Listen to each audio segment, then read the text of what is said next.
Ik let wel op wanneer de sale komt en dan ga ik kleren kopen. Ik ga niet de volle map ervoor betalen, nee, echt niet. Als er uitverkeer is, dan ga ik er natuurlijk wel even heen om te zien dat er dan wat tussen zit. Ik zou er wel, nee, maar ik bedoel, het moet wel mooi wezen. Ik heb het net alleen nog omdat er kwarting op zit.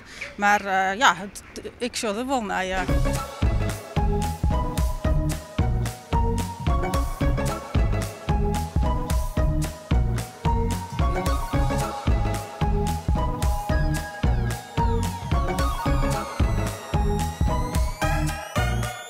Eigenlijk zo volle beter wezen krijgt ze ook in België door. Dat is het augustus en januari de uitverkeertijd heeft. Want soms gaan wij de kleren aan het dienst binnen.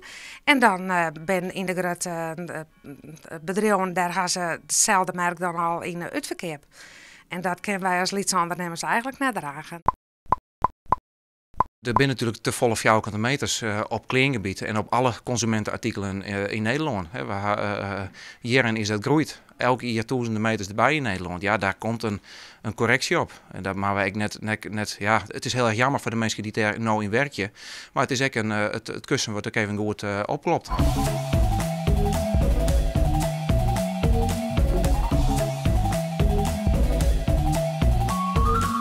Als er nou in de winkel is, just een mooi jurkje, dan denk je, nou €50. Misschien nog even een wachtje.